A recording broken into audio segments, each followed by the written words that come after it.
knows a lot about the science stuff. Professor Dave explains.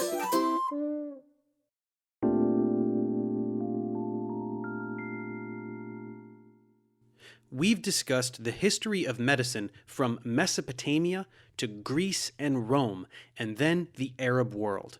This timeline brings us to the Middle Ages, which were disastrous not just for social and political reasons, but also due to deadly diseases. We will now discuss one such disease called the Black Death, a catastrophic epidemic that hit Europe during this time. The disease probably arrived from Central Asia in 1347, and for the next 3 to 4 years, it ravaged Europe, killing up to 50% of the population, or about 50 million people. This was not the first case of plague epidemic in history by any means. The first documented plague epidemic was probably the Antonine Plague, which killed about 5 million people in the Roman Empire over the years 165 to 180. Another plague epidemic hit Constantinople in 541, and it spread to the entire Eastern Roman Empire, killing 25% of its population.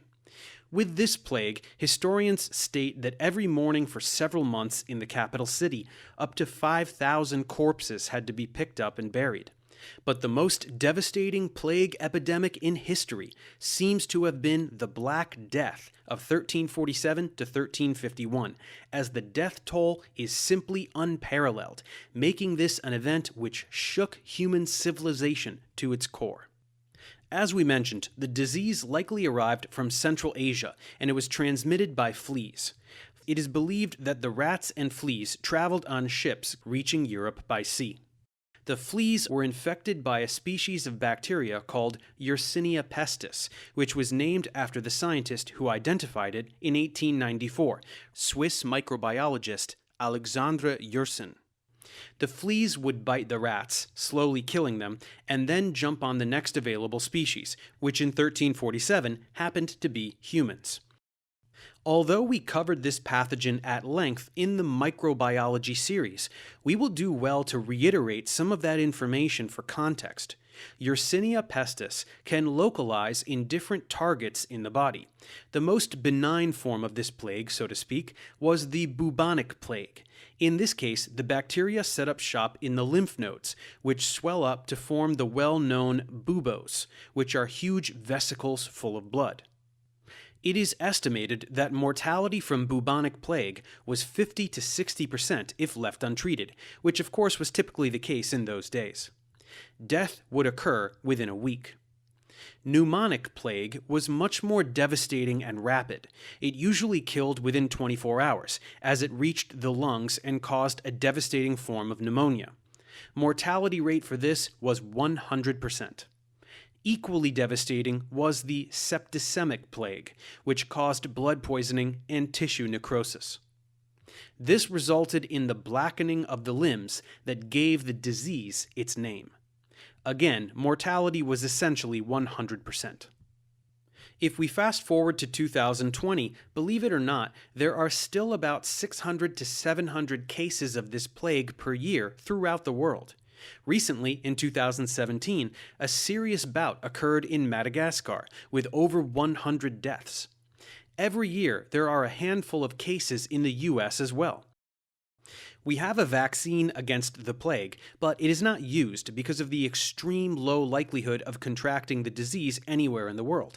Instead, rapid treatment with antibiotics usually cures the disease in a couple of days.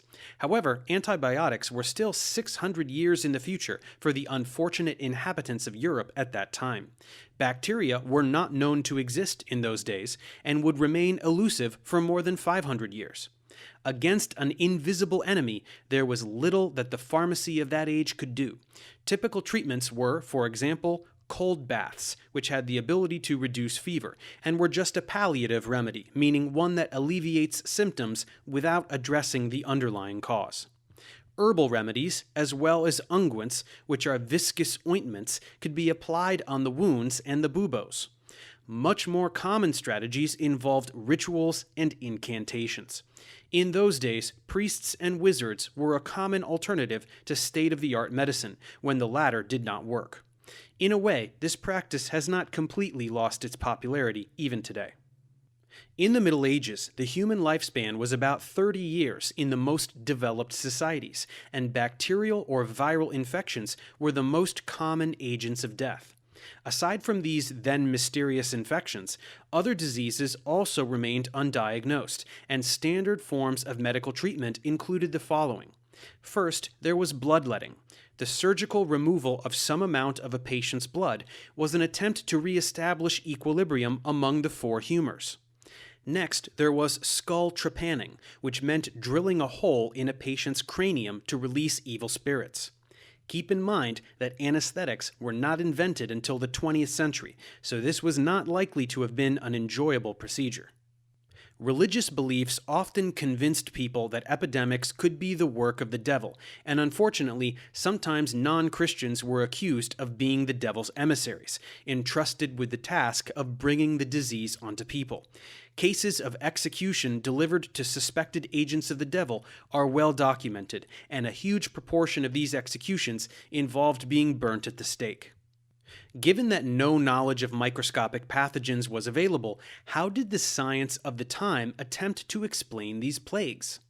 A widely credited theory of infectious diseases was the miasmatic theory, which actually dates all the way back to Galen, who we are familiar with from earlier in the series. Miasma comes from the ancient Greek word for pollution. It was believed that decomposing organic matter could emanate noxious vapors, often identified with foul odors, which brought diseases to humans. The theory seemed to receive corroboration from the fact that groups of people living in the same area tended to all get sick at the same time. Of course, the theory was more complex than this singular notion, as it defined sources of pollution, specified optimal atmospheric conditions, and evoked the alignment of planets. It was believed for centuries that night air was especially pernicious, and people were often afraid to go out at night, especially if the air was cold. The miasmatic theory was not replaced by the germ theory of disease until the 19th century, after the development of microscopy, which allowed for the direct visualization of pathogenic agents. Sadly, the type of superstition outlined in obsolete theories like that regarding miasma persists even today in certain parts of the world. To be fair, these ancient superstitions didn't have exclusively negative ramifications.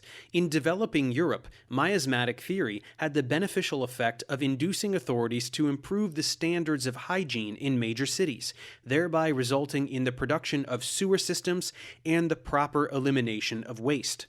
Cleaner cities saw a drop in disease, even if not for the reasons that prompted these changes.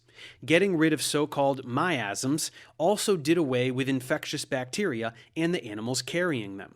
However, even with this significant improvement, periodic epidemics and wars decimated the population. The discipline of pharmacy was clearly stagnating, and it needed a jolt to move in a different direction.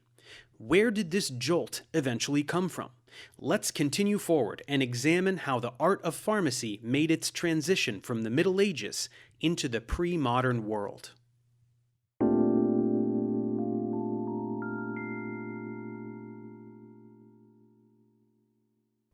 Thanks for watching. Subscribe to my channel for more tutorials. Support me on Patreon so I can keep making content. And as always, feel free to email me, ProfessorDaveExplains@gmail.com.